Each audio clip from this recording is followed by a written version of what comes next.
So hot takes, not including time zones. First round comes from Disc Golf Dumpster Fire. First take, Isaac Robinson is not as good as his resume states. He is good, just not that good. Two of these boys and girls will spend some part of their lives in a mental institution.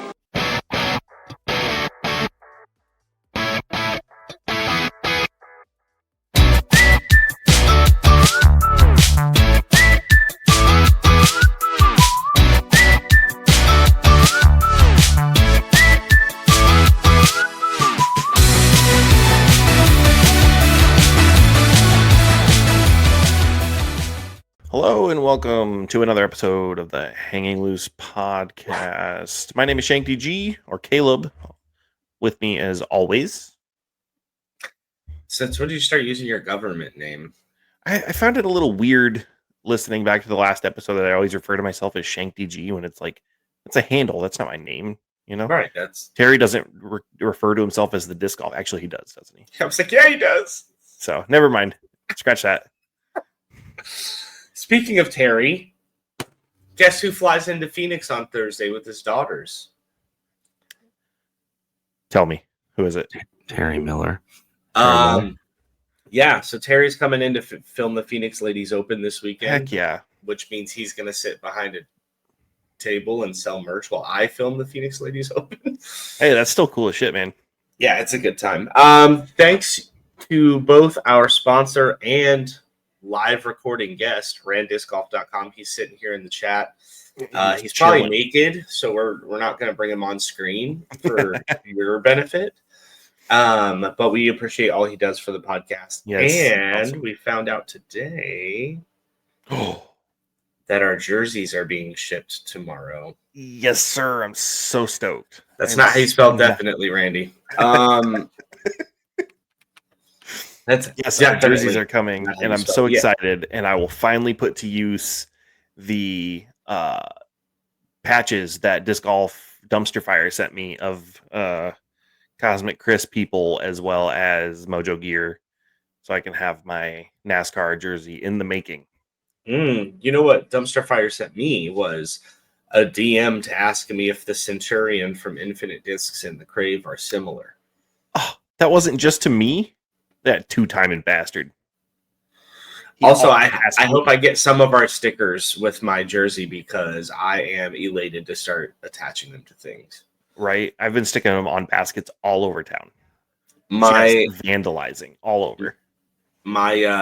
Sweet. Thank you, Randy. I have submitted the first payment for the Ace Pop thing that I had told you guys about previously. Let's go.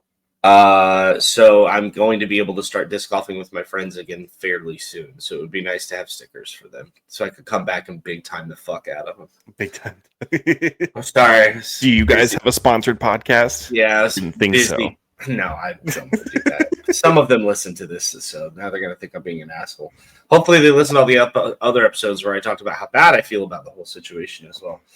No, anytime I accidentally mention the podcast to someone that isn't a disc golfer or someone like close to me, I just secretly hope that they don't watch this thing, because from like when I first started my account, I wanted to be anonymous just because I don't know, it was easier to have strong takes and stuff like that when I didn't have to worry about assholes finding me, as if anybody would care.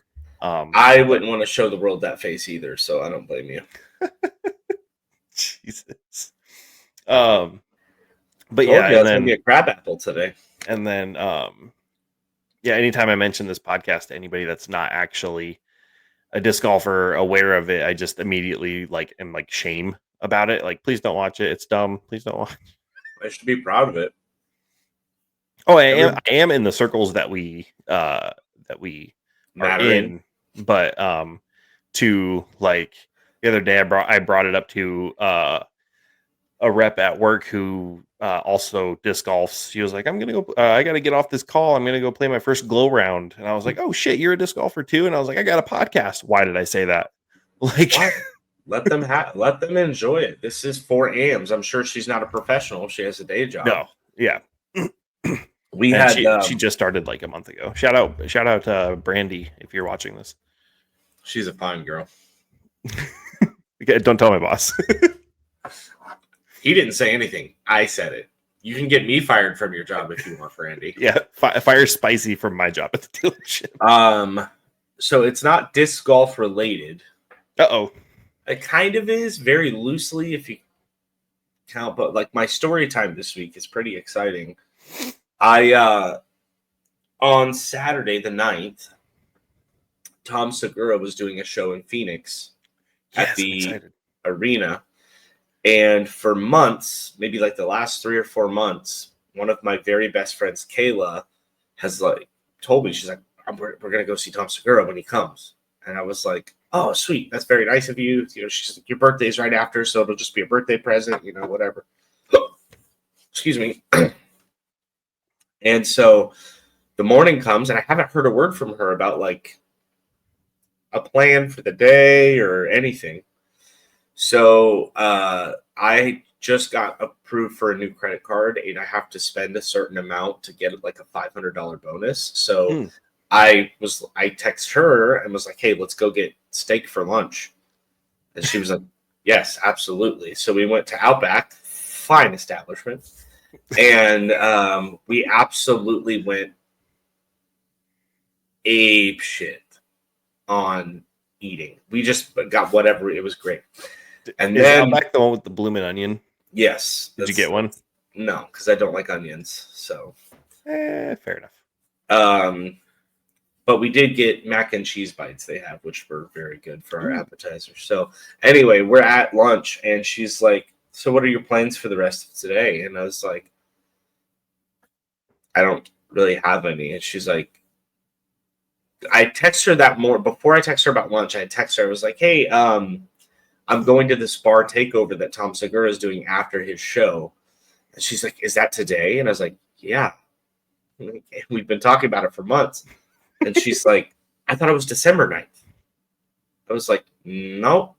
You even said it was because it's near my birthday that you wanted to go. So that's a little weird that you would think it's December.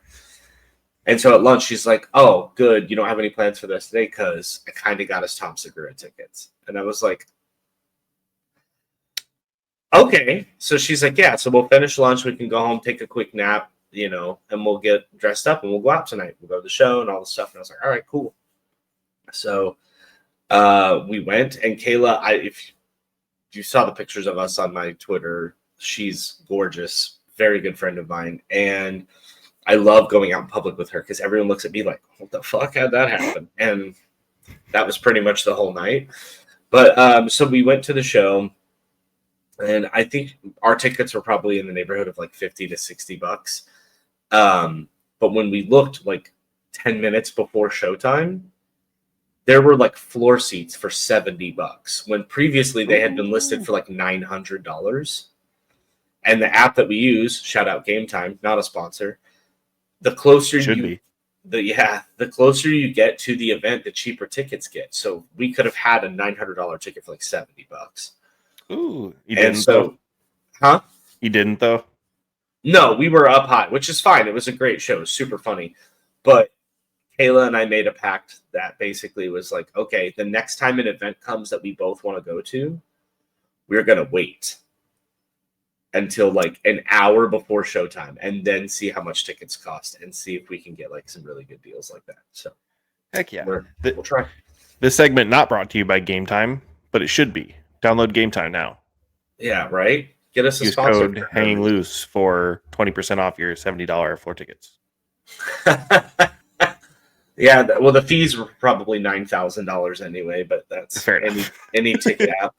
But so we go to the show. We have an absolute blast. Kayla, well, never mind. Nice tank, by the way. Thanks, Dad. Till death, baby. Till death, we miss them. Anyway, so more. He might come back. Back. He's been popping up on the feed more. He might come back. Let him. Till death, come back. I'm here for it. Until resurrection.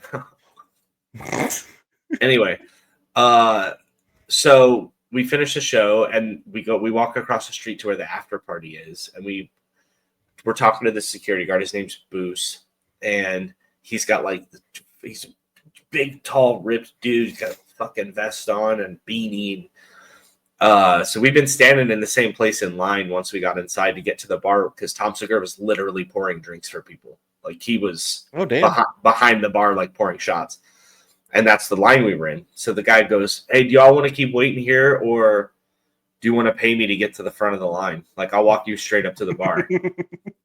And I literally was like, I don't think that can't be cheap, you know, whatever. I was like, whatever. It's like, yeah, but how much do you want me to sell you? And he's like, $20. I was like, oh shit.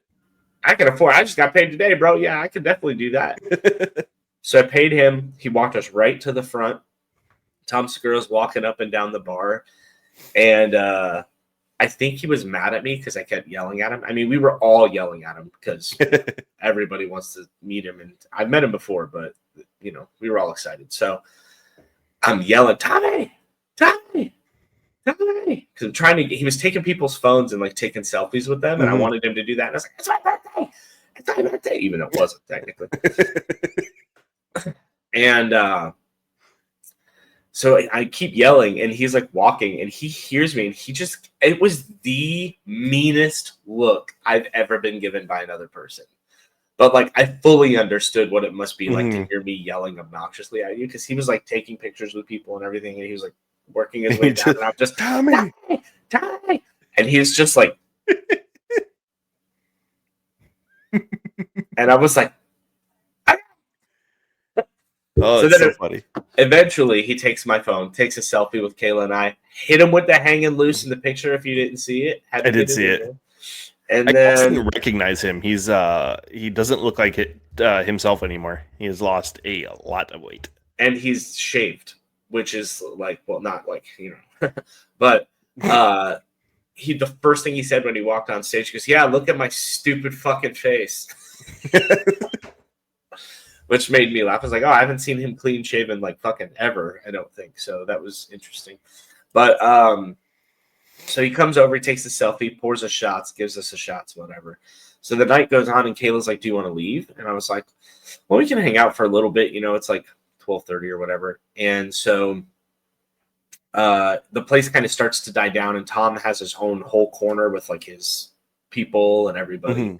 The Poor Osos vodka people were there. By the way, I do genuinely have to say the Poor Osos vodka is incredible. And that's not me shilling for him. This ain't sponsored. I do not like vodka. Should be.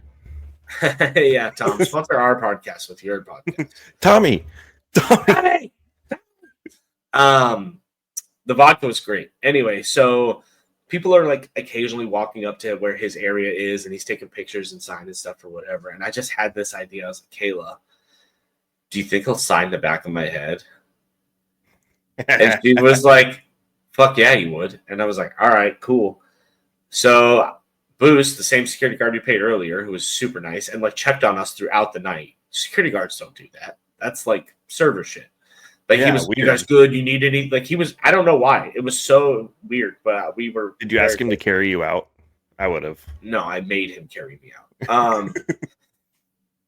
Anyway, so I walk up, and as I'm standing there, there's this guy like off to the left who's another fan of Tom's, and he's like, "You signed my hat, blah blah blah." I was like, "I'm gonna have him sign my phone, the back of my phone, I think." And he goes, "You should have him sign your head." I was like, "We were just talking about this. That's so weird that you would suggest that."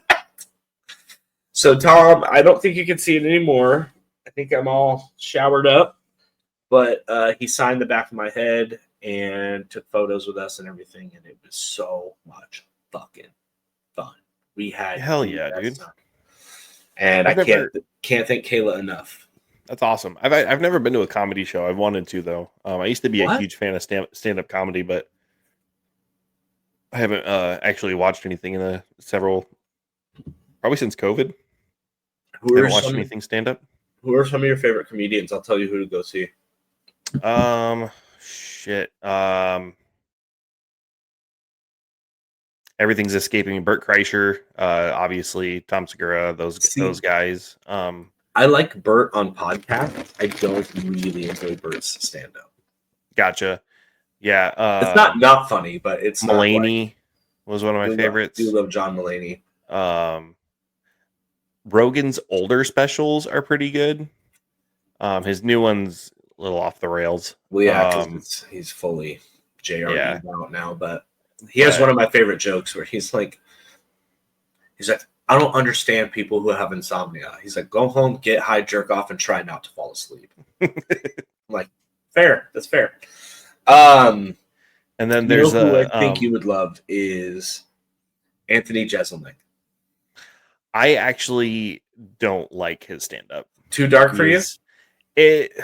I love his it was like I was a really big fan of Bill Burr for a while, and then his what was the special called, Walk It Off or something like that? Yeah, he was talking about killing people on cruise ships. Yeah, that one I don't know. It was more. I like a dark joke and offensive stuff, but sometimes like the Jeselniks and Bill Burr kind of cross that line for me.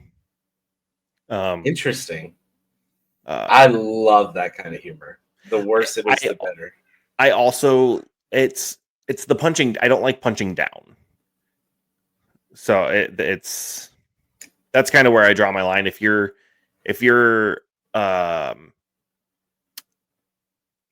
punching down, like making fun of people that are, disabled or whatever, I draw the line there, because like they're already have a hard enough time. You don't need to have like embolden and assholes to go out there and start making fun of like, did you see, Right. I can understand that. I very much love that type of humor. It's not, in my brain, there's such a large disconnect between comedy and like people actually being assholes that this is just how my brain works.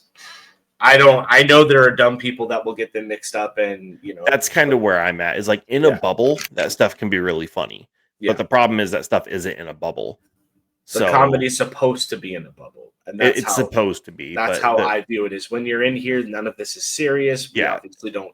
They're jokes. They're literally jokes. Yeah, they are. But like also when there's behaviors or things, like a good example, Anthony Jeselnik has a joke about like he says there's 2 Jehovah's Witnesses that live in my neighborhood, and no matter how many times they ask me, no matter what they do, no matter how many times they plead, I'm just not gonna stop throwing rocks at their houses.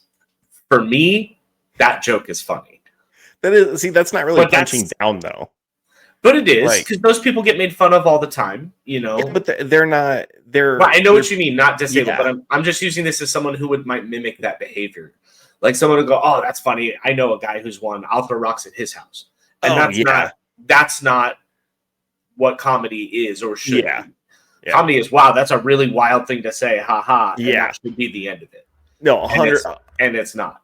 100% agree. I think jokes like that, or like, I love me a good like 9/11 joke, like stuff like that. But then you look at like Hinchcliffe at that rally a couple weeks ago, like that, right? And that made me very mad, because I love Tony Hinchcliffe's. Yeah, I love Tony Hinchcliffe's humor. Right on Kill Tony, that's a joke you could make when you're talking to a bunch of impressionable people who already have shown massive levels of evidence that they could be greatly influenced by someone just saying words. Mm-hmm. That's not the time to do that. And I was very upset with him for that. So it's stuff like that where I draw the line, and like, who is that? Didn't Jeselnik used to have a show? Who? Jeselnik Offensive? Oh yeah. Yeah, like I thought that show was genuinely funny. But like, I don't know. It's been a while since I've watched his stuff, and I've he's more like shock dark humor. He really doesn't. He's not a ton of the. I think I know some of the Bill Burr jokes that you're referencing, because I know you feel very strongly, and I do as well. But it's for me, it's just there has to be some escape from the seriousness of those things. 100%. And I think those jokes are my escape from it. And genuinely, I think Bill Burr is one of like the funnier people, funnier comedians. Like out there. He's a comedian. I really like his stuff, and but that special just kind of I don't know. It didn't land for me, which kind of left a bad taste in my mouth. For he'd probably make a joke about that, but my dad used to be a big Bill Burr fan, and then Bill Burr started making fun of the military. And my dad's a 21-year Marine Corps veteran. Happy belated birthday if there are any Marines listening. November 10th is the Marine Corps birthday. You would know if you knew Marines. Because they do not. It's like their CrossFit. They don't shut the fuck up about it. Oh, interesting. I had no idea. Yeah. But yeah, Bill Burr, especially somebody who looks like Fat Bill Burr, like I love his comedy. But I know exactly what you mean. Is there's like, God damn, dude, you know, like he's one of those comedians that like he takes a stance on something and he'll make jokes, but you can tell he actually has that stance. Well, that's like the whole purpose of that Walk It Off special, right? Like you can tell he's just like, why are you fat? Like, oh yeah, like you're not brave. Yeah. I know exactly how you mean. Yeah, they are. They're just not like, you know, chutzpah brave or firefighter brave or whatever he says. But I have wanted for a long time to do like my hosting show for like disc golfers so they can see me kind of like roast them. You know what I mean? Like in your bingo or trivia or whatever. So like I invited Ricky and Anthony Barella and Tristan Tanner and I think one other, Parker Welk. And obviously I can't fit all the names on a screen. So like those are just like the bigger golfers that I know that are in the Phoenix area. I invited them all to my birthday. And I don't think any of them are going to show up. But if they do, I think that would be really fun. I mean, I think it'd be Ricky fun would to show up if he's available. Yeah, like it would be nice to just have them come by and be like, "Hey, you put effort into our time and sport as a cameraman. We want to support you. Happy birthday." You don't have to stay. You don't have to hang out. There's probably going to be some debauchery going on that y'all don't want to be involved in. I know AB likes to have drinks per his Instagram story party photos that he likes to post.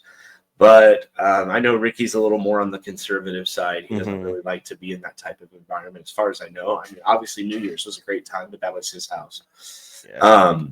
He kind of strikes me as like a weird health nut. Like, maybe not like super crazy about it, but with like... Yeah, he doesn't do natural remedies for Lyme disease or anything.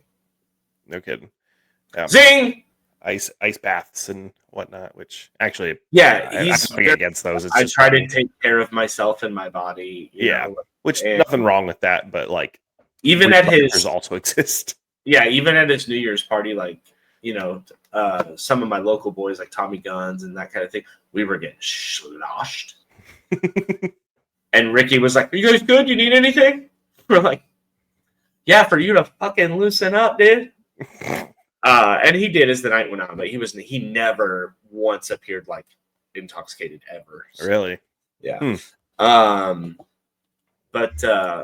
my birthday's coming up. I'm very excited. When is your birthday? The 29th of November. Yep. So this is both of our months. Okay. Yep. I knew it was coming up soon. Yeah, the very first episode actually came out on my birthday. Oh yeah, and we recorded it right after my birthday. So that's our like holiday week. Like some people have Christmas and New Year's, and then we have our birthdays. So you fuckers better donate. I will put my link in the description. Yeah, Cash App's down below. Right. You know what's funny, and I talk about this all the time, is like I have days where I host where there'll be like 8 people who are really invested in what I'm doing, and the rest of the bar's empty or there's nobody, and I'll make $80 in tips.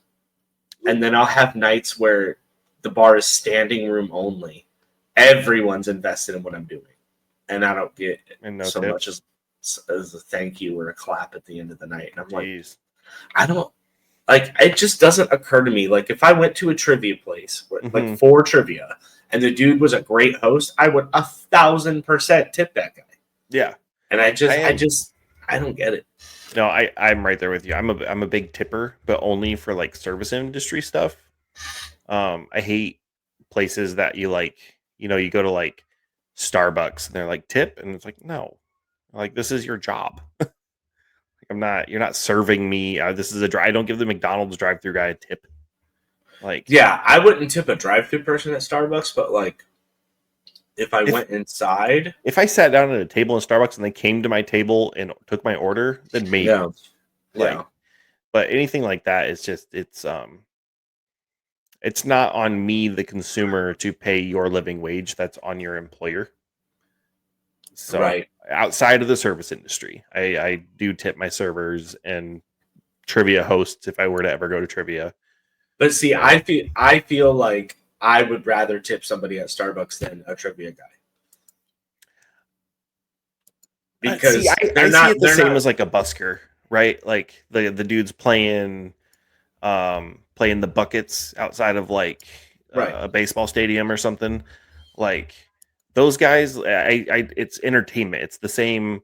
I find like a trivia host like you would fall under that same category with like a open guitar case on the ground. You know, like it's an entertainment product. It's a service. It's not necessarily what you, because I'm sure you're an employee of the bar, but I don't even know, to be honest with you. But I assume you make a base pay for your services at trivia night. Yeah, I've spoken with my boss actually about like, because when trivia night's over, I bust tables. Yeah, I go bust tables. Jenna busts her ass. I don't want her to have to work any more than she has to. Yeah, and I talked to her about like, I bring a lot of people in. Mm-hmm. I have a very strong foundation of regular trivia players, regular bingo players. They come every week. They've been coming for 3+ years. And I was like, I mean, would it be awful to tip me out at the end of the night? I don't need a huge percentage because I'm not doing, you know what I mean? But like, I am responsible for these people being here. Yeah. And I think that would give me 5%. I don't need 20% or 30%. I don't think that's insane. And she's like, "We'll have to pay you less." And being transparent, I make $100 a night for what I do, plus all the drinks I want. I can order food when I leave. That's a pretty solid gig. Like, especially what is it? Maybe a 3-hour commitment. Around that total. It's the show time is 2 hours, but I'm usually there 30 minutes early, and I stay pretty late sometimes. Talking with people who've played or whatever. I mean, $100 a night. That's a pretty solid salary. I mean, that's what $33 right. So like industry mean for like is about $150 a night. Mm-hmm. And I don't charge for the time I take to put together the quizzes. I don't charge for I feel that menu edits that they do. I don't charge for updating the bingo show every month. I don't, there's plenty I do for free. Yeah. So, and that's like I said, it's not the worst gig in the world to be at a place where people are just buying you drinks and laughing with you, and I get the occasional booby flash. It's not a bad gig. No, but it doesn't sound like it. Yeah. I feel you on that. It's just hard when you feel like average, however, you're putting in time and effort into entertaining people, and they're like, "Hey, bye." You're like, "Oh, cool, fuck me, right?" Yeah. That's just how it feels sometimes. Me when I post and get 3 likes. Right. It's 3 more than I typically get. I was talking to you earlier this week about like, I feel really bad because I think I have a lower threshold than most on like being overwhelmed. Oh, I think it takes a lot less for me to be like, okay, if I don't stop and like forget to do something, I'm going to lose my mind because I have so much shit going on in my brain. So like I was talking about, like, I really feel bad because I have sponsors in OTB discs. Ran sponsors us. Hooligan Discs. I'm a member of the Hooligan Squad. And I don't ever post anything about them. And I feel awful about that. But like I feel right now like I have so little time for myself that if I don't take what I do have, I will go crazy. And so I hope everybody knows that like I'm not trying to be shitty. I'm not trying to like just get stuff and then disappear. It's like I mentally am having a hard time with all of it, to the point where like I've hovered over the suspend your Instagram and Twitter account numbers buttons for like the last 2 weeks, to just like, I just don't want to deal with any of it. I just want to be completely independent of my phone. And then 40 seconds later, I'm usually like, I wonder if KFC's still open on DoorDash. And then I pick my phone back up and it just turns into another bad loop. So it's to be rough in them streets. No, I feel that, and like it's why I have like left some of my why I left some of my sponsors over the last few years is just because like I don't have, sometimes their contracts are, quote unquote contracts, are more intensive than I have time for, because especially like this year I haven't had the time to play as much as I would like to, or go to as many tournaments or, you know, leagues and stuff like that. And like my posting has been off and on. Like I feel you on that with the like, sometimes I just don't want to do it. And it's not for like I said, we're not trying to be like shitty. No, it's not like, I'm not going to adhere to your guidelines for sponsoring me. It's like, dude, if I have to get up and go outside and like film 10 throws, I might just have a full nervous breakdown. And I just don't want to risk that. Yeah. And I have to feel in on it, right? Like the declip thing that I'm doing now. Like, Hans has been super cool to me, and I like, you know, it's a 50-50, right? Like I give him stuff, he gives me stuff, and I feel like that's fair. And feeling the passion for something like that is important. And I think a lot of AMs, and especially, you know, I'm speaking from experience here, you want to get sponsored so badly, and then you get sponsored and you're like, oh, nothing really happened. Like, like sure, you have some, like, you know, make a post a month or a week, or wear our jersey to tournaments and stuff like that, but it's like, it's not as much as you think it is. It's cool, but I think it's important to rep the companies that you believe in, like Ram Disc Golf, buy your frisbees with Ram Disc Golf, or Cosmic Crisp, like they're super fucking awesome and the apples are great, or Declip, which is a really cool, innovative idea and a really solid person. You keep flip flopping like you're running for president. Is it Declip or Declip? It's Declip. It is Declip. Yeah, but I really like the Declip. It's really, I think it's a very innovative training tool. It's kind of marketed as a warm-up tool, but I think there's some cooler. Anyways, the point I'm trying to make is, don't just hop on a team to be on a team. Like, believe in the message, right? Like, absolutely. I think that's kind of the problem Lone Star ran into, right? Is they just accepted anybody, and then when you accept anybody, you don't know who those people are. Do they reflect your values? Do they, you know? And that you could ask anyone on the Ranger team, so what does it mean to be a member of Lone Star Disc Golf? And they would all be like, well,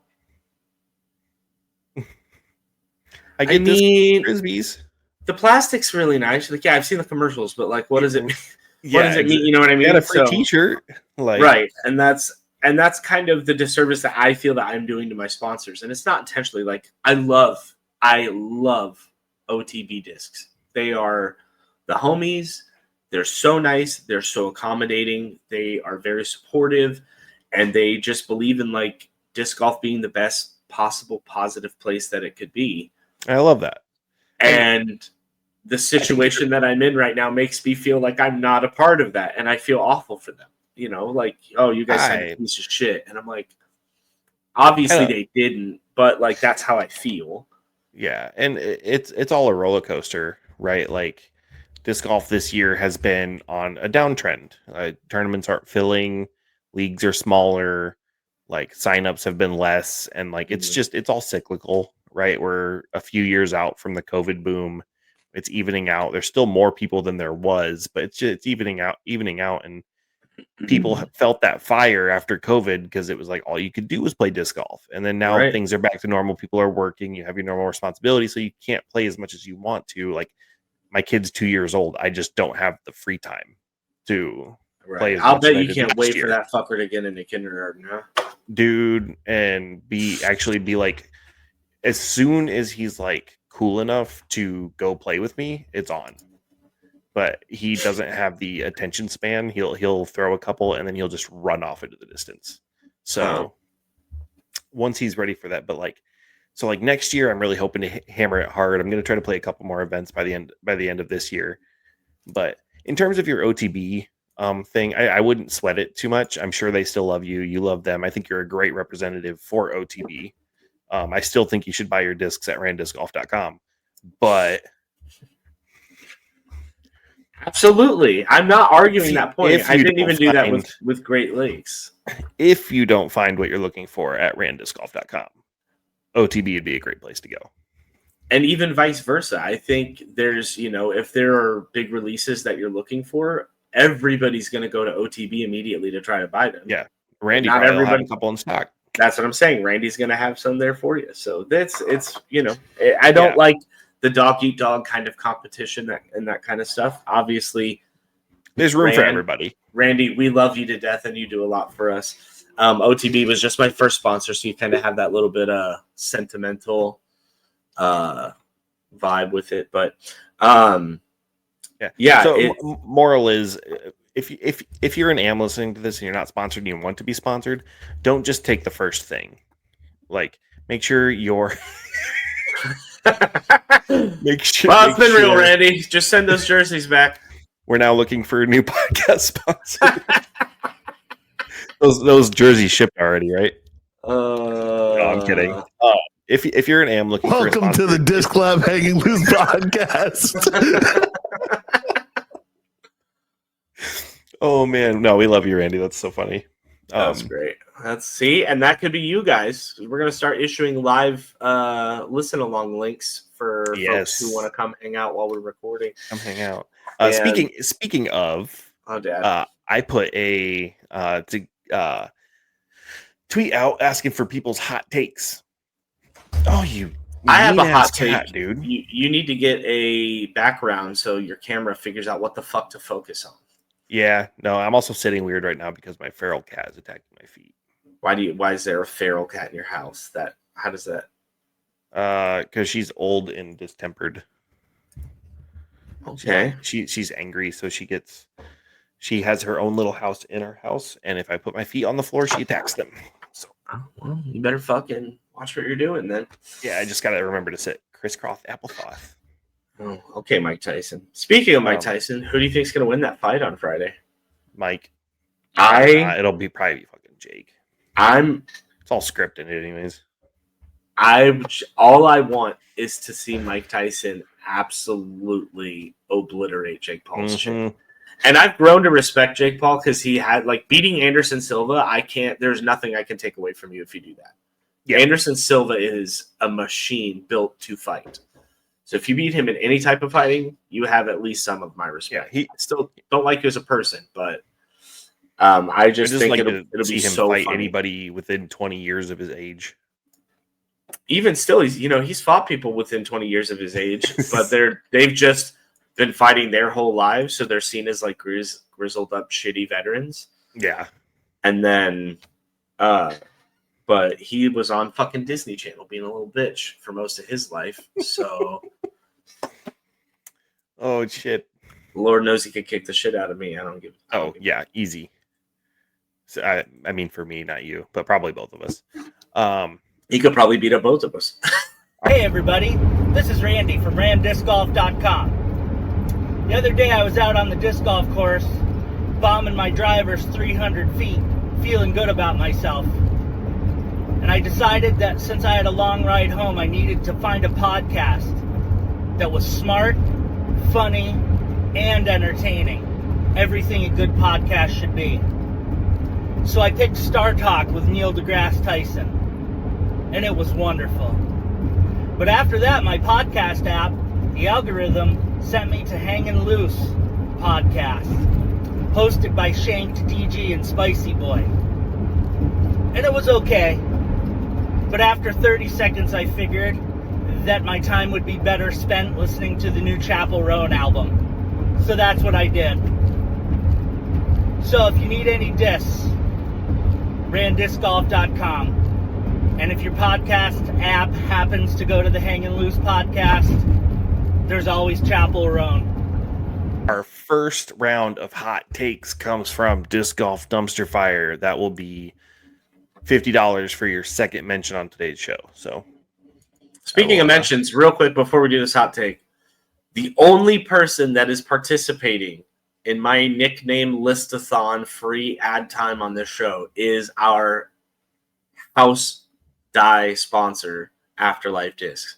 Every week on Tuesday morning, without fail, he texts me a full list of my nicknames because he wants that free spotlight. So shout out, Justin. We appreciate you and all you do. He's got 3 new discs he just put up today that are all Glow Champ plastic. He's got a Mako 3, a Firebird, and a Crave. So that's obviously not Champ plastic, but you know what I mean. The Crave is really nice. Don't buy it because I want it. So okay, well, somebody get it for him for his birthday coming up. Yes, shout out Afterlife Dyes, resident dyer of the Hanging Loose podcast. Not really resident because we're all over the country, but actually different time zones. Oh, you want to do this? You want to do this? I was just stating a fact. Oh man. Okay, so hot takes, not including time zones. First round comes from Disc Golf Dumpster Fire. First take, Isaac Robinson is not as good as his resume states. He is good, just not that good. I would have to say I agree with Dumpster Fire. He's obviously a world champion, and he has the resume that shows he's a really good disc golfer, but I think that's all he is a really good disc golfer. I don't know if he is he's obviously deserving of the world championship because he won, right? You win, you deserve it. Right. It just feels strange that he's a 2-time. It doesn't feel like that's right when we've had the likes of Gannon tearing it up and the other people, and then Isaac Robinson is pretty quiet all season and then steals the world champ title. So, I mean, if you're going to win one, obviously that's the one that I think 90% of us would pick. And maybe it's a disservice to the world champ tournament, right? Maybe it's not about Isaac Robinson. Maybe it's about the status of just another disc golf tournament. I mean, it's 5 rounds, so I guess it's not just another one, but right. And it's interesting because whenever I watch, and this, God, it's so funny this got brought up. Whenever I'm actively watching Isaac Robinson play, I'm like, he's incredible. Mm-hmm. Like I've never seen anybody shape shots the way he does. I think he's got one of the best backhands in the game. He had no argument at all, and there's a reason he rarely turns to a forehand because he's got the best backhand in the game, arguably. And it's interesting because he doesn't win a lot during the year, like we've talked about. And I think it says a lot that and this is a hot take within a hot take. I think the reason people feel that way about Isaac Robinson is because he is not a big personality. Gotcha. So you think it's because he's muted that he's like when he does win, he's like, let's go. And then he walks away. Right. So like it's even people talking about like him versus, let's say, dude, I've been forgetting shit this week and it's really scaring me because it's been very frequent. Calvin Heimberg, notably emotionless, still a big personality. Yeah. You know what I mean? Yeah. And Isaac, and this is not a discredit to him. Some people are just muted. They're not as expressive. He doesn't have raptor legs. He doesn't have the big screams after the putts like Paul does. He doesn't have, a whole YouTube channel about Legos and fucking candy like Gannon does. Yeah. And I think a lot of those types of things, and it's the same way with anything, is a personality is going to attract people. And I think if he had something that he was like really known for, I think this conversation doesn't happen. I would have to agree. And we might see that going forward because Isaac Robinson is honestly pretty young in his game. I mean, how long has he been on the Pro Tour? 4 years? Yeah, I was going to say, I think 4 years. I was going to say, the first time I remember seeing him was when he slipped after making that big putt, and he like straddled the basket. I don't know if you remember that clip. I'm not watching the same types of videos that you are, clearly. It was like a rainy tournament. I want to say like maybe Portland Open or something. He made a big putt and was running towards the basket and slipped in the mud and like hit his ass on the basket. It was funny. Like he slid and like wrapped his legs around the basket and hugged it. Yeah, it was. It's a pretty good clip, but that's the first time I remember seeing him on the tournament, and that was like 2021, 2020 maybe. So he's still pretty new on the tour, so he might grow into that personality. So I didn't start playing till 2019, so 2020 would have been my first season watching golf. But I can't find anything for you. You sure it was Isaac? I'm pretty sure it was him. 100%. But I want to say it was like Portland Open or something. It was somewhere where that was like really rainy. Interesting. I guess Portland is just coming to my head because it's rainy up in the Pacific Northwest. But yeah, I think, you know, 2-time world champ. He's obviously deserving of the world titles. He just doesn't feel like a world champion still somehow, even after 2 back-to-backs. And that might, I think you're exactly right with it. Just he doesn't have the personality of a world champ yet. So right, and it's funny too because I would argue the same thing, and this will be another hot take, blasphemous almost. I don't think Kristen Tatar has much of a personality either. I would say that her and Isaac are pretty even. You know what? I would actually agree with you in the personality field. And it might be a language barrier thing. I mean, I know she speaks good English, but it could just be that like not American disconnect. Well, I don't know because she does feel like a world champ to me. Yeah, but she does feel like a world champ to me. And that's probably just because of her dominance. Yeah, she wins throughout the season several times every year, and so I agree with you.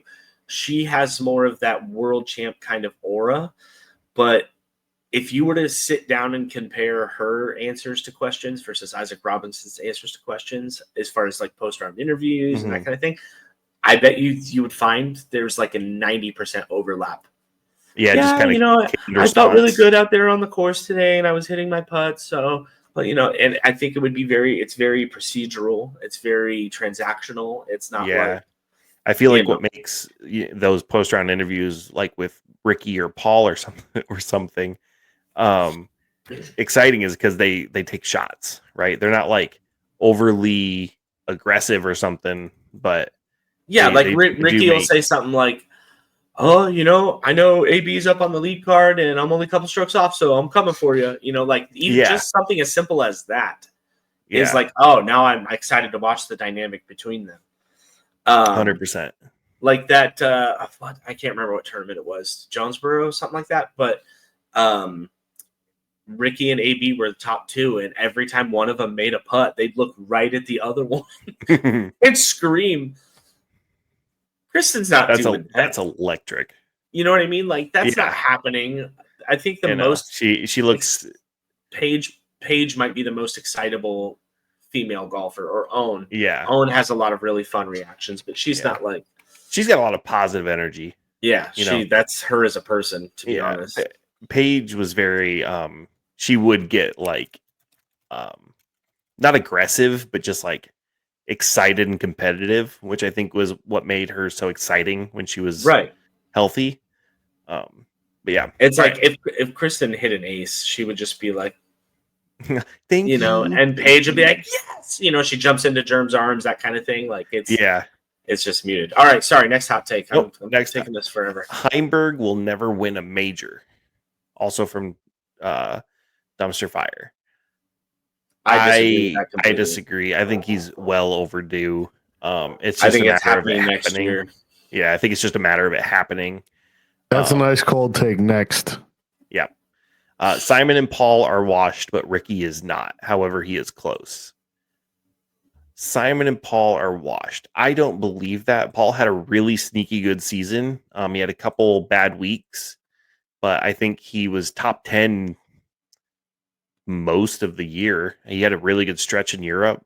Like, I think Paul is far from washed. I think that's a cold take as well. Simon won several events the last few years. Mm-hmm. That's 2 strikes. That's 2 strikes. One more, you're out. That's all. Yeah. That's all dumpster fire, man. I know. One more and he's out. We're not even going to get to the rest of them.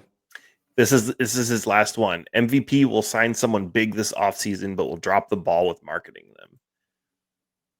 They did that last year with Eagle McMahon. I was going to say they did that 2 years in a row with Simon Lizotte and Eagle McMahon. Next. No, I think they marketed the shit out of Simon. They didn't say, they were like, Eagles. Well, I think a lot of that is on Eagle for not performing very well. I don't know if MVP is going to sign anyone big this year. I don't think they have the budget for it. I don't think they want to. Probably.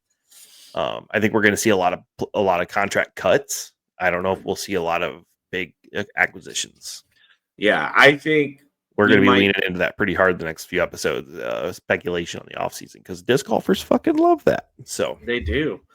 I think what we'll see from MVP is, okay, we've got the Crush Boys, which is like name a better duo in disc golf. They did not lean into Crush Boys. They didn't. And I don't know if that's because there were some copyright things. I don't know if that was ever like filed by Discmania or whatever. Oh, but did they really have that copyrighted? I mean, it makes sense that they did, but if they did, it makes sense that they would, but I don't know if they did. I don't know if they just wanted to differentiate themselves.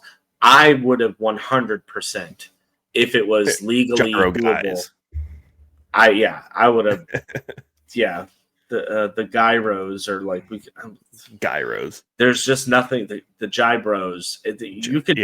You could go a million ways with Crush it. Boys is just perfect. And it matches them perfectly. Simon started winning immediately with MVP discs, and I hope Eagle catches something to be said about that too. One of my favorite disc golfers to watch is Eagle McMahon because when that kid is on, he's just killing it. Let's burn through a couple more of these. Sorry, Dad, I'm taking too long. I thought we were supposed to talk about these points. God damn. RV3 kick him. Gender. Well, Charles C. Yeah, prepare yourselves. Charles C. Rafe says gender exclusive events are a scourge of disc golf. Sexism is bad, and excluding entire groups of people based on their gender is morally wrong. Looking at you, throw pink and USDGC. I 100% agree. I think having a little bit of nuance here. I think having ladies only events is very positive for the sport. I think having male only events is not. What if it's a male only event based on signups? Like they offer divisions, but no one signs up. I mean, if they offer the divisions, there's nothing you can do there. There's also the argument to be made that it's mixed pros open and not male pro open. So like women can sign up for USDGC. It's just not incentivized because, why would you? Yeah. I think that's very fair. An exclusive to USDGC, I think it's pretty antiquated. They should offer an FPO at USDGC. I don't see why they don't. I mean, giving them their own event at Throw Pink is nice, but having it at the exact same time as USDGC is also a disservice. So it seems, that almost seems like a slap in the face. It's like, hey, you're gonna play our course or close to it. It's gonna be the same weekend, but you're not a part of what we're doing. Yeah, and it's like, just put them together. Yeah, exactly. Right? Or put them together. I'm sure even that would save you so much money. What if they kept everything the same, but just called it WUSDGC instead of Throw Pink? Would that still bother you? Well, why don't you just call it USDGC and have MPO and FPO? Like, I think that's the whole problem. Like, why is it separated? Throw Pink was created because USDGC didn't have an FPO option. And then if you changed it to, just like the women's Olympic, I guess that's not a different Olympics. Yeah. I think of it as like, because eventually it'll be a separate tour is the idea. I think it is the hope. So why wouldn't it have its own set of majors? Is that the hope? If that's the case, I kind of like that, having like a WNBA. Yeah. I don't see why. I kind I of would like, think well, PDGA does it too, right? if it ever if it the ever got PGA. big enough, I think you would have to do that. Although having them Field both at the size same, wise, you couldn't do it any other way. No, I think I'm backed out because having FPO at the same events as MPO draws that same crowd. You're not splitting the crowd, and you might expose some MPO watchers to FPO that probably wouldn't watch FPO anyways. Okay, but Or either way, then what's the solution for when the field size is too small? for just a general FPO field. No, so like there's not enough time in the day for the field size that you have. You have to account for that before you set the field size. Yeah, you just limit the number of entries. Like most tournaments, you have a max of like 80 players that can sign up. Sometimes you just miss signups. I mean, that's how it happens, or it's a qualifier thing. Yeah, I think for them to combine the USDGC and Throw Pink, they would have to reduce the field size that they currently have.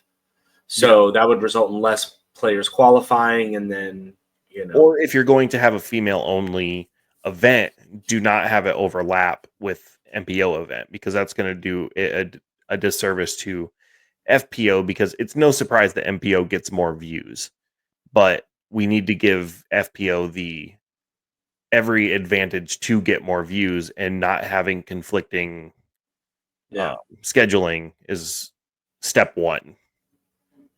So I don't hate the idea of a female tour, but the field would have to get significantly bigger for that to be an option. Yeah. No one's gonna go watch 7. I think that's the hope, though, right? Like the hope is you have a full size tour for the men and the women, where you don't have enough time in the day to do both. I think the hope is that you have that, whatever it is, 100 or 110 pros that are actively signing up for these events, and it's an all day thing. I think that's where we want to be. I think I would agree. If that's the goal, I don't hate it. The problem is, and it's what it's been the whole time, the DGPT has put the cart in front of the horse, and that's why they're splitting Throw Pink and USDGC. It's too early to do that. Like, I think you're doing a disservice to FPO and not including them in USDGC, and being like, no, it's separate but equal. Like it's not a good look. Right. And I think the spirit of the question was more like, having players who were born biologically one way or the other switching fields, I think was how the question was intended. And I don't think from Charles. No, because that's what it sounded like, having very gender exclusive events are a scourge of disc golf. Sexism is bad, and excluding entire groups of people based on their gender is just morally wrong. Looking at You Throw Pink and many other events. Okay, so I don't think he was referencing that at all. I just wanted to make sure we didn't skip over that point, but when you reread it, I don't think he was mentioning that at all, which is a whole other can of worms. But right, that's why I was like, I didn't want to skip it if that's how it was intended. Mm-hmm. No, I 100% get it. Matt White, rangefinders make you look less cool. You don't look cool playing disc golf, dude. I don't make the rules, but if I did, they would be banned from PDGA events. Won't do it because of that sweet Bushnell cheddar, though. I don't have a problem with rangefinders. I think I have a problem with people being too dependent on rangefinders.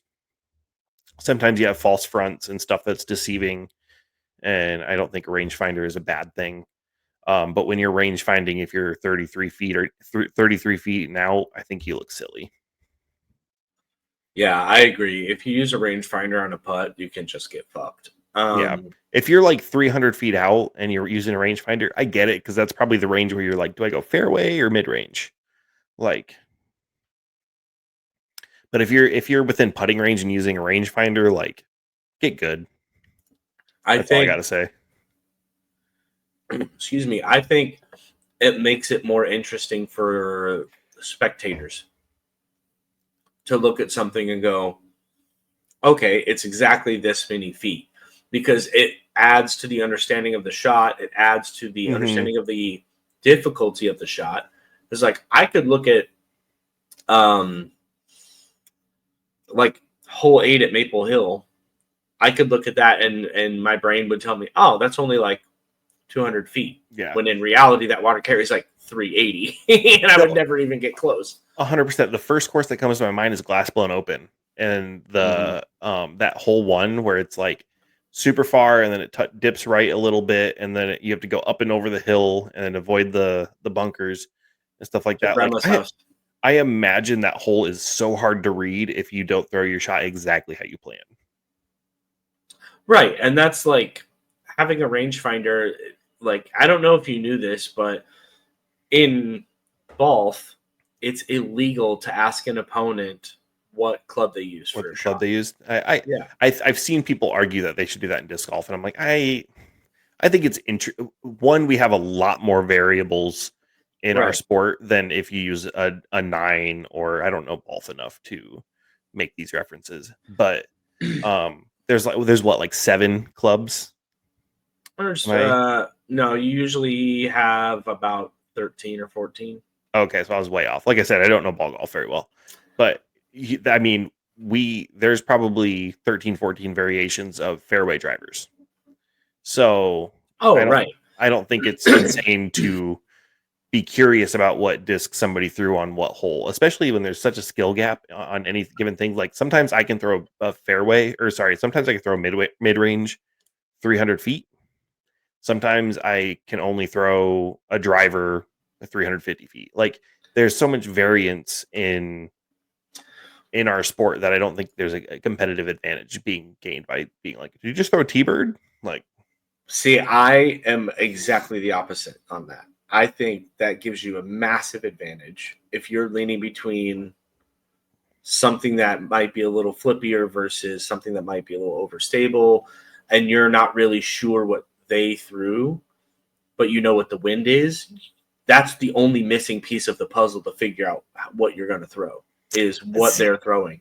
And I'm like, that could be a huge difference. If I throw something and it turns over when I should have thrown something, overstable because it's a headwind, then I'm like, it makes a huge difference. Yeah, I think there's just so many too many variables that it doesn't matter, because some people like me, when I go for a distance shot, I'm hyzer flip.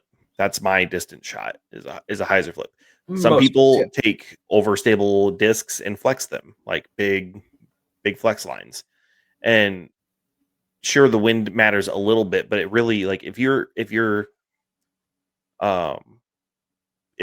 fan of overstable discs and you're facing a headwind, you'll just throw a little bit flatter, versus understable disc, you'll just throw more hyzer. Like, I think for you and I, there's no competitive advantage, but like, sure, on the pro level, I guess. Right. Like they can fine tune their throws and they can throw things they wouldn't, you know what I mean? Mm-hmm. There, it makes sense to have a restriction of like, no. Interesting. I don't know. Let us know in the comments what you think. To that point, Spiicii, at that level, do you think knowing what your opponent threw changes what you were going to do in first place? I do. I think the possibility of it at the professional level is much higher. I mean, you even see things like, here's how I want to prove my point. If you watch any practice round that has 2 players that throw different bags, tally how many times in those 18 holes they ask each other, oh, what'd you throw there? You know why they're asking? Because it gives them that advantage. They're asking because they want to know, okay, well, you threw this with this wind in this situation. Now I'm going to use that for my own game. I see where you're coming from. That what did you just throw question is asked at every level of the sport. Right. But they can do something with it, which is why so can we. If I step up to a shot and I want to throw a virus, but the guy I'm playing with threw a crave, like, that's not. I can maybe understand, like, oh, maybe the super understable isn't the move here, but I don't think we get a very small advantage. And I think you're also assuming that these players' bags have overlap like that, you know? And I not necessarily. The way my brain works is it's like a tree, like an option tree. So Okay. like I don't have what'd you throw there? A rock. Okay. I don't have a rock, obviously, but the closest thing I have to it would be like this Buzz OS. But I have two different discs that are the Buzz OS. One is flippy or what, you know what I mean? Like Okay. I see what I'm you're not saying. necessarily saying I'm going to use the exact same disc, but Yeah. from that I can break it into my bag and find something that might work similarly or close. And it's just, of course, you and I would gain an advantage from it as well. Like we can do something with it, but we're not playing for 30 grand. That's a very fair point. That's how I look at it. To finish this one off, do you think that pros at that level have a wide enough knowledge of disc golf that they would be able to identify that disc anyways? Because you think in ball golf that you could just look at the club and be like, oh, that's what they used. Because you can kind of tell the flight of the disc just by how it flies, like what Sure. version of the disc it is. And also if you look at it and it's got a sharp edge, you know it's some sort of driver. And then when they throw it, does it flip over? Does it hook? Does it, you know? I don't think that they have necessarily a wide enough knowledge of disc golf. I think they have a wide enough knowledge of their competitors to say like, okay, I know Ricky throws a destroyer or a general or whatever. I just had a really funny image of like Ricky sitting down and watching tapes of his competitors like it's boxing or something. I'm sure he watches plenty of footage, but like I think they know because they play with each other all the time, you know, when they're not competing. Mm-hmm. Like Ricky's gonna know what's in Paul's bag, I would bet. I bet just the opposite. So I don't. If they have, I'm sure most of their bags are very similar, like manufacturer to manufacturer. Like if you're both on Discraft, you're probably both throwing very similar bags. Yeah, absolutely. And I just think like the more we see disc dyeing take like a forefront, it's gonna be. Oh, I couldn't see the stock stamp. I couldn't tell if that was whatever. Mm-hmm. And so they think, oh, what was that? And I just think you got to be careful with it because it's 100% an advantage in my book. Is it always going to be useful? Is it always going to come through for you? Absolutely not. But it still definitely gives you information you didn't have prior to your stroke. So no, I think it's a very good point, and maybe there's something to that. I was against it starting out that conversation, but now I don't know. So well done, great debating skills. Time zone. I like to talk. No. Last question, and then we're gonna end this shit. Drew, let's drew this Hanshaw. Playing MA3 at 890 plus and justifying it by saying that's the rules when you've got wins and refuse to move up makes you an ass and a sandbagger.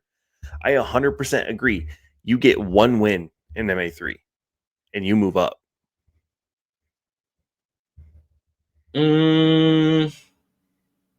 One legit win. I don't necessarily agree with that. Really? I think MA4 is for people very first tournament. That's your first tournament you've ever played. Right. That's what MA4 is for. MA3 is getting your grasp on amateur disc golf. As soon as you win, MA2. Leave MA3 for people to get their first win. I would agree at that level. I would say anything beyond that really should not have rating restrictions because I'm a big iron sharpens iron person. Like, yeah, you can stay in MA3 and beat everybody if you want, but you're not going to get any better at the game. You should have that desire to move up. But 100%. But it's a slippery slope then, Like, what if that guy may be 900 rated, but what if he has never literally played in the state before? He has no practice rounds. He's at a disadvantage. You play there all the time. You know what I mean? If you're 900 rated, I don't think you're allowed to play MA3 anyways. I think that's I'm just saying highly rated for whatever. You know what I mean? Yeah, if you're eight like the example says if you're 890 rated and you move to where like yeah, if you move to Oklahoma and the competition is harder here than where you moved from, like that rating might not stand. But I do truly think like there's one guy here in town at leagues who is constantly like not berated, but like they like make fun of him because he refuses to move up to the pro division because our leagues are separated in with AM and pro. There's no like AM3, AM2, AM1. It's yeah, just we have AM the and same pro. thing for leagues. And he wins like 80% of the time in the AM division, and they're always like, "Move up, you sandbagger." And yeah, I think if there's like, what I think there should be is a number of wins cutoff per year in a division. So calendar year starts. Okay, once you hit 5 wins in MA3, you can't play MA3 anymore until next year. Oh, interesting. I kind of like that. Like a tiered system. Yeah, like 900 rated or 3 wins, whichever is higher, kind of deal. Yeah, whichever you hit first. Right. If you're rated above this level and you've already taken 5 wins in MA3, then you're not playing MA3 anymore. So and then just have it reset every year, because also the sport has gotten so competitive that like the winners in MA3 are shooting 900 plus rated rounds. Yeah. Now they're MA3 players, so the next tournament they play, they probably shit the bed and shot at 780. But I aspire to be 780. I think so. I think that's kind of the justification for staying in MA3 is like, yeah, I popped off this week, but last week I took a 12 on hole 7. Like, which I understand that, but you have the capability to win. Why wouldn't you, like you said, iron sharpens iron, why wouldn't you want to move to MA2 and play with people that are going to make you play better? Now, like the reason that I offer the reset at the beginning of the year is, let's say you do that. Let's say you do cap your 5 wins at MA3, you move up to MA2 and you get your shit kicked in for the rest of the year. Mm-hmm. Great. You can go back down at the beginning of the year, work on, your game or whatever. Now, you also would have the option, in my perfect world, of, okay, I've moved up to MA2. I'm going to start at MA2 for next year then. And then if I get 5 wins there, I can move to MA1. Yeah. So that way you can find that balance and have fun, healthy competitions. You have a chance to win, but you're not just disappointing 40 people every single time you play. You know what I mean? I've definitely been in tournaments like before where you look at the registration list and you're like, oh, he's playing. Well, there goes my chances. Yeah, every fucking tournament I enter.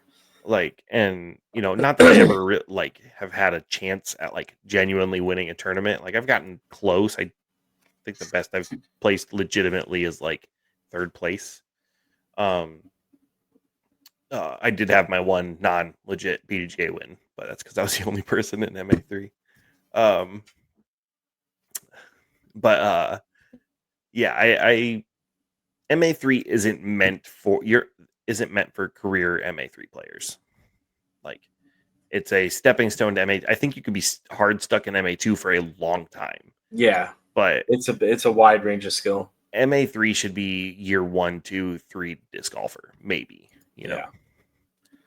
Unless you're like legitimately incapable of getting better, which there are people out there that just aren't athletically inclined. Medically, they're never going to be able to throw further. Those are the exceptions to the rule, of course. But I think let me hit you with this. Okay. I've never played a tournament. Okay. Yeah, we know. Anyway, I've been playing for 4 years. Okay. Same. Well, where would I sign up for a tournament? Where do you feel like you should sign up? I think I should sign up barely MA3. So you think you would fit in MA3? Do you have an idea of where? Do you have an idea of where you rate? Probably middle of MA3. Like, do you think you're an 850, 860, 870 rated golfer? I would say close to like 840-ish. 840? Okay. Yeah. I think you would fall perfectly in the MA3 category. And if you win that one and you surprise yourself, fine. Hi, MA2. This is Rudy from Disc Lab. Are you looking to launch your own podcast? We specialize in turning played your a tournament podcast before, doesn't ideas have a rating, into polished new productions like player. you're listening to right now. I think we've all seen that. Concept person development to that final has edits. never touched the game Our team before, has the started playing 3 expertise to months help ago you and every playing step of the it. way. Like, Contact how us the hell today did to you get do that? started. Like, so good. So Socials Some at people are just talented, they disclab.io. have no idea when they That's go into the tournament socials that, like, at disclab.io. oh, most of these disc golfers suck. Like, you look at like career baseball players or just athletes in general, they're never going to be hard stuck at A3. Yeah. Like, but I think MA3 is a good place to start if you have played for a long time and you understand that you're not the best. Like, there are some golfers out there that just don't have a PDGA number, never played a tournament, and they're out there shredding. Like, and they just have no want to be part of the tournaments, which is completely fine. But if they did sign up, I think that they would have that knowledge that, like, oh, I'm better than the average golfer. Maybe I should start MA2, maybe MA1 kind of thing. Yeah. I think disc golfers know where you fall, especially if you watch coverage or go to leagues and stuff. I think you have a good idea of your skill level with or without a rating. So playing below it is just kind of seen as, and I think that would go for anything. Like, I used to watch a lot of professional Rocket League, and like, you can tell when teams are sandbagging the moment the game starts, and they're like double flying resets and, you know, triple touch off the back. You're like, God damn, dude. Mm-hmm. And I think same thing goes for disc golf. It's like, if you walk up and you're mashing a 500-foot drive, you know, forehand, like, get out of MA3, bro. This is not your territory. This isn't supposed to be a humble brag or anything, but I have gotten comments like, what are you in MA3 for when I throw 400 feet, you know? And it's like, yeah, but watch me miss this 15-footer. Like, there's obviously skill gaps in what people can do. It's putting it all together that makes you MA2, MA1. So to answer Matt's question, Drew's question, yes, you are an ass and a sandbagger if you know you shouldn't be playing in MA3. And I think that is a across the board hot take to end on. Yes. Well, thank you for watching the Hanging Loose podcast. Yeah. I have an idea for the scream. Okay, bye. What are we doing? We should leave a space for the listener or watcher to scream. Yeah, and 0 of them will do that. That's really good. I'll put out a tweet that's like, have people send me an audio file, and then if we get enough of them, we can layer them on top of each other and make an abomination to end this episode. An Aztec death whistle to end the show. If you don't know what that is, Google it and have nightmares. You're welcome. I think that would be a fun thing to do for a giveaway. If you want to be the scream at the end of the show. Ooh, yeah. Enter.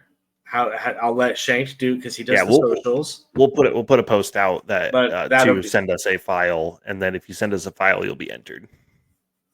Sounds good. All right. Until next week. Here's the scream. Wow, that was incredible. Thanks, guys. Hi, this is Rudy from Disc Lab. Are you looking to launch your own podcast? We specialize in turning your podcast ideas into polished productions like you're listening to right now. Concept development to final edits. Our team has the expertise to help you every step of the way. Contact us today to get started. Socials at disclab.io. That's socials at disclab.io.